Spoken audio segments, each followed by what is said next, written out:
Nos 25 anos do Risoleta, convidamos o Dr. Arthur Guimarães, médico coordenador de plantão, e Carla Neiva, gerente geral de enfermagem, para relembrar histórias emblemáticas vividas no pronto-socorro do hospital, relacionada a casos divulgados na mídia e com múltiplas vítimas. O bate-papo foi dividido em 3 partes. Nessa primeira, apresentamos a visão dos 2 profissionais sobre a rotina do PS do Risoleta e como ela foi alterada no caso do rompimento da barragem de Brumadinho em 2019, assim como no princípio de incêndio na maternidade do próprio hospital em 2018. Como funciona o pronto-socorro do Risoleta? Num dia comum, das atividades do pronto-socorro, a gente tem o recebimento de plantão, que acontece a cada final de turno. Então, o coordenador, a gente sempre tem um médico, que é o regulador, o coordenador de plantão, junto com o enfermeiro de apoio, que passam o plantão da noite para o dia. Esse encontro é o primeiro encontro da manhã, para a gente conseguir ter os direcionamentos, as prioridades do dia de trabalho. Porque a partir da passagem de plantão é que a gente consegue saber o que um plantão está deixando para o outro de trabalho, de prioridade e também de funcionamento, o que a gente tem previsão de composição de equipe. Normalmente os plantões eles funcionam com escalas pré-estabelecidas, com quantitativo específico. O paciente, para acessar o pronto-socorro, quando ele vem demanda espontânea, COBOM, Polícia Militar ou SAMU, a gente tem o recebimento dele na porta, com atendimento de classificação de risco, e o regulador recebe contato via telefone para os casos que são regulados pela central, para a gente poder, então, dizer da nossa capacidade de recebimento. Pactuação de vaga zero para alguns casos, então, alguns casos a gente não tem a possibilidade de negar e outros o coordenador tem a capacidade de avaliar se ele vai ter condição de receber ou não. A gente tem setores de porta, somados o pronto-socorro tem 11 cenários assistenciais. Então, a partir da demanda que esse paciente traz, ele é direcionado, e gravidade, não é só a demanda que ele traz, porque a gente tem que cruzar a urgência de atendimento que ele traz com a especialidade que melhor atenderá esse paciente. E aí, a partir da classificação de risco, a gente encaminha para um dos setores de porta. Se paciente laranja ou vermelho, sempre para as emergências. Se paciente amarelo, verde ou azul, para os outros setores de porta que são preparados para o paciente mais estável. A partir daí, a gente tem, então, um atendimento multi, cada equipe de especialista está concentrado, a equipe multi está num cenário assistencial desse de porta, preparado para atender aquele paciente que a gente na porta vai triando e encaminhando para esse setor.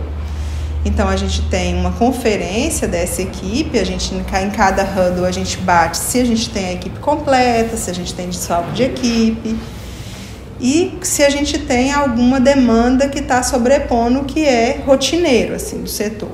O dia, então, flui com a gente, então, em conexão com os outros setores, através do huddle, essas equipes vão se reunindo, estabelecendo quais são as prioridades de trabalho para o dia, quem vai acessar a vaga de CTI, quem tem alta de CTI, e o hospital vai funcionando nessa engrenagem, com esses encontros, com estabelecimento de prioridades, e a gente tem, então, uma rotina de decisão compartilhada. E dentro do esperado, a gente vai trabalhando num volume que já é uma média que a gente já atende. Nos últimos tempos, surpreendidos pela superlotação. Mas, normalmente, um volume que é o volume de uma média de atendimento que a gente faz, em torno aí de 150 atendimentos dia, quando está dentro do padrão. De que maneira os acidentes e catástrofes mudam a rotina do pronto-socorro? Bom, há um tempo atrás, nós passamos por um treinamento aqui que é um cenário de grandes catástrofes, E nisso, eu devo estar aqui no hospital há uns 12 anos, 13 anos. Nós fizemos 2 treinamentos grandes. O primeiro treinamento foi uma pré-copa, onde que a gente trabalhou também por conta de se tivesse algum atentado terrorista, algo semelhante. Então houve esse treinamento em que a gente fez... eu esqueci o nome do protocolo agora, você lembra? Plano de catástrofe. Plano de catástrofe mesmo, Não tem um nome... Não, é o plano de catástrofe. Plano de catástrofe, que você muda o pronto-socorro inteiro, em que você adapta esse pronto-socorro para atender os pacientes mais graves. Você vê aquele paciente que que realmente não vai ter um prognóstico favorável, né? Que não vai ter um desfecho favorável. E da primeira vez que nós fizemos esse treinamento foi muito legal, foi muito fantástico. Depois foi um evento que o Aeroporto Internacional de Confins fez também, que nós participamos também, que foi um treinamento de múltiplas vítimas. Então todo esse treinamento foi desencadeado para que a gente conseguisse ter pelo menos uma noção de como que seria um atendimento de grandes catástrofes dentro do pronto-socorro, né? E a partir daí, a gente, para quem é mais velho de casa, já pegou um pouquinho de experiência, um pouquinho de know-how com isso, e toda vez que acontece algo de maior importância, com múltiplas vítimas, a gente sempre tem um apoio da diretoria, que está do nosso lado, apoio da gerência de enfermagem, que imediatamente todos os casos subiu para ir para a linha de frente conosco. E quando a gente chega lá, a gente vê qual que é o cenário, o que a gente tem da situação atual do pronto-socorro, e disso aí quais são os movimentos que a gente possa fazer para que todos que já estejam aqui dentro mantenham a assistência e segurança, e todos que estejam chegando sejam atendidos prontamente. Então é um movimento que mobiliza desde a portaria até a alta gestão do hospital. O que aconteceu no dia do rompimento da barragem de Brumadinho? Esse dia foi um dia muito confuso, porque quando aconteceu esse rompimento de Brumadinho, eu recebi um telefonema de uma UPA da região, lá de Brumadinho. Eu estava na coordenação, recebi um telefonema dessa UPA falando que tinha havido esse rompimento de inúmeras vítimas, e eu fiquei assim, não, será que é verdade mesmo? Será que não sei o quê? Liguei para o SAMU, que o SAMU é o primeiro a ser notificado. O SAMU não sabia. E nisso estava indo atravessando a rua aqui para poder almoçar. De repente, 1 minuto depois, o SAMU liga. Estava saindo para o almoço, e aí uma das UPAs, que é próximo lá à região da barragem, me ligou pedindo vaga, falando do acontecido. Eu imediatamente liguei, estava na coordenação no dia, liguei para o SAMU para confirmar se isso havia, como que estava a situação, tendo em vista que o SAMU é o primeiro a ser notificado. O SAMU não havia sido notificado. 1 minuto depois, o SAMU me liga de volta e fala: realmente aconteceu essa tragédia, pelo que o pessoal falou, não tem nenhuma viatura lá ainda, nós estamos deslocando praticamente todas as viaturas para lá, porque vai morrer muita gente, né? E o pessoal estava na esperança de ter muitos sobreviventes também, né? Ninguém tinha uma noção real do que aconteceu em Brumadinho. Quando você pega aquele caso lá de Mariana, o número de vítimas foi muito menor em comparação com Brumadinho, né? E aí nós voltamos, eu encontrei, se eu não me engano, a doutora Mônica estava indo para o almoço também, houve essa comunicação, subiu todo mundo para o pronto-socorro. Quando nós chegamos no pronto-socorro, o SAMU liga novamente, fala: os pacientes específicos do acidente vão para os hospitais da região, para as UPAs da região e para o João 23. O Risoleta vai ser referência de todo o trauma da Grande Belo Horizonte. E aí nós pegamos, deflagramos esse plano de catástrofes, né? E depois que foi deflagrado, nós esvaziamos o PA feminino, né? Esvaziamos primeiro uma ala do PA feminino, já montamos toda a parte de como que esses pacientes poderiam estar entrando no pronto-socorro, montamos respiradores, montamos toda uma estrutura para receber todos esses traumas de Belo Horizonte. E até mesmo que a demanda espontânea muitas vezes poderia ter vindo gente trazendo de carro, e João 23 com uma superlotação, algum hospital com superlotação, e a referência de trauma sempre é João 23 e Risoleta Neves, né? Então nós ficamos aí nessas primeiras 24 horas aí como referência de trauma de todo a Grande Belo Horizonte. É isso, assim, eu me lembro, eu acho que assim, é muito marcante o amadurecimento que o treinamento trouxe para a equipe.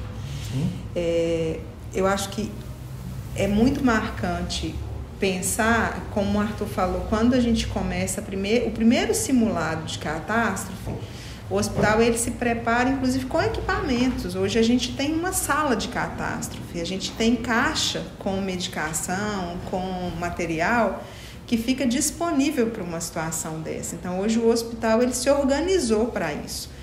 E essa organização trouxe uma leveza para o momento, porque quando a gente é acionado, a gente sabe o que fazer, a gente conversa, são reuniões rápidas e a gente define junto assim, o que fazer. E quando o Arthur fala, a diretoria vai, a gerência vai para a ponta, eu acho que isso é muito importante, porque juntos a gente é muito mais potente para pensar, para agilizar e para tomar decisões, assim. Eu me lembro que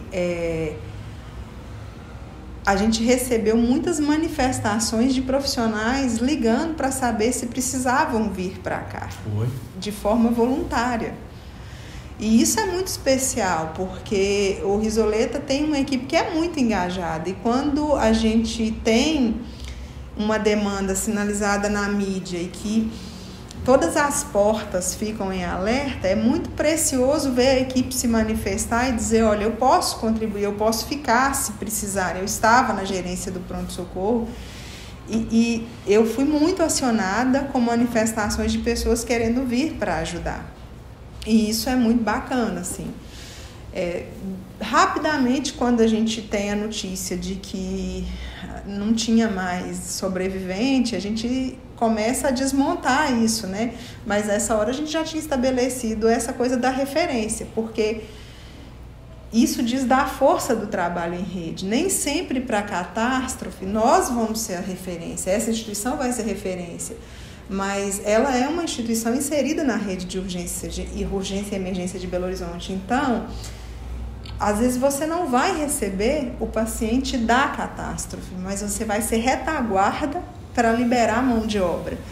E a gente só consegue fazer isso trabalhando em rede. Se a gente não tem essa conexão, se a rede não se organiza para dizer e para reconhecer quem tem potência para ser a referência para o trauma, isso diz de uma confiança no trabalho do Risoleta. Quando o município faz um contato com o coordenador de plantão do Risoleta e diz, vocês serão a retaguarda para o trauma, é para nós uma missão de confiança. Vocês dão conta de ficar aí na retaguarda para o trauma para a gente conseguir receber os pacientes da catástrofe.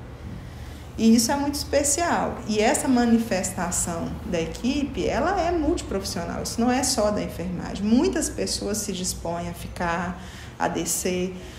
Quando acontece uma situação sinalizada pela mídia ou pelo grupo de urgência, o pronto-socorro experimenta profissionais do andar descerem para o pronto-socorro, se colocando ali de prontidão. Nós vivemos isso no último evento, né, Arthur? Tinha lá gente esperando da fisioterapia, gente de outras especialidades descendo e oferecendo ajuda. E isso é muito... Isso diz de muita maturidade, assim, da equipe. Eu acho que isso é muito bacana. Como foi o incêndio na maternidade? Bom, esse incêndio na maternidade foi uma fatalidade que aconteceu por conta de um carregador de celular, né, que estava próximo do colchão, incendiou, e quando a gente viu a mobilização da equipe de incêndio, da brigada de incêndio do hospital, foi questão, assim, fração foi menos de poucos, foram poucos minutos, né? A equipe de incêndio já chegou, já mobilizou, já começou a retirada das mães, das crianças ela é a segunda ou terceira andar? Foi no segundo. Foi no segundo, né? No segundo. No segundo andar, lá na ponta, né? Foi na última enfermaria da ponta. No início que o pessoal da brigada de incêndio já atuando. E o mais legal que a gente vê é que gente que nem é da brigada de incêndio, que já tem experiência, que já foi da brigada de incêndio, tudo se mobilizou para poder ajudar a apagar o incêndio, e tinha gente da TI, da portaria, né? Eu peguei um extintor de incêndio também no corredor para ajudar a apagar.